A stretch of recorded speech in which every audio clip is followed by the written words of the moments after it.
welcome back to 602 Rose Show, recapping what was a wild week 2 of The Bachelor for a whole host of reasons. As you may or may not know, hopefully if you're watching this show, you're playing on the Rose League. Wanted to give a huge thanks to the community, not only for playing on the Rose League app, which almost 10,000 active users, but also being so understanding when 10,000 active users crashed the servers twice during the show. Everything should be fine now. The scores should all be sorted out. If you are seeing something strange, drop us a line through the support in the app, and we will get it fixed. But yeah, we burned it down last night, team. Right in the middle, pretty much right before the one-on-one date, everything went dark. All the users, everybody actively using the app, the chat, checking your scores. You guys really bring it all together for us, and we won't blame you for also killing the servers, but you know, you're kind of to blame. Patreon users, thank you for supporting us. It absolutely helps when things like this happen, so we can work on some infrastructure improvements and go from there. But hey, the episode itself was crazy as well. We saw a lot more of this Zach that we had been promised, a non-drama Zach, a Zach that's there for the right reasons. We had a bunch of drama with Tashwan, trying to come onto the show.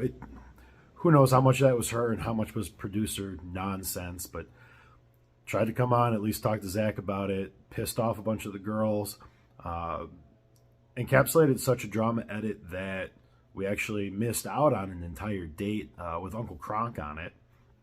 So more about that in a minute here, but Zach took the opportunity to shut down all the drama and really move forward. He did the same thing with a spiraling disaster of a Brianna later in the episode, but really the pieces of Zach that we're seeing, the way he's handling situations, is what was promised, and it's quite frankly what this show's been needing. He's a little awkward. He doesn't really like confrontation, but the outcome of all of this has been to kill the drama and move on.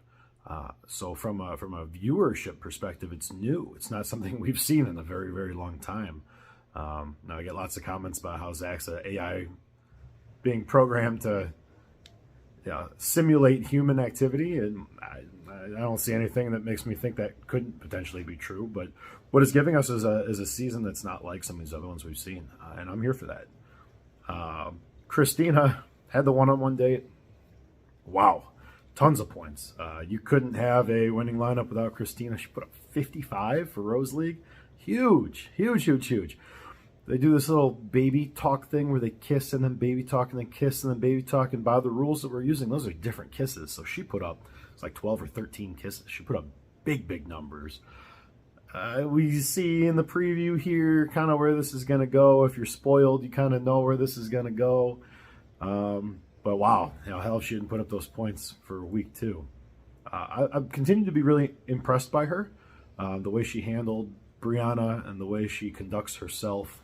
I touched on it in the last review, but really, really impressed. She is not what I thought she was. I think it might be for a Bachelorette or BIP edit or popularity reasons. I've talked about how she's got other stuff going on, but all these girls do. So I am willing to say that I was wrong on Christina, if I end up being wrong on Christina. But I've been really impressed by it so far. I'm really enjoying this season on the whole. Brianna was a disaster. Absolute disaster. If you're spoiled, you know what's coming. I don't get it, really. She really tiptoed around from a Rose League scoring standpoint. She really tiptoed around the negative points by talking about things in the past tense, talking about how she was anxious and was jealous and not really being in the moment. She also is a horrible fake crier, but hit as far as our rules are concerned for some cry points. The whole thing just feels forced and awkward, but she's there. We had some bad data from a source.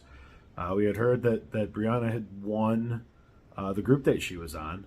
I also confused all the girls who had a date, right, which is unusual because there's usually so many of them. Some people get left out. I confused that. I'll own that. I thought that all the girls went on a group date together.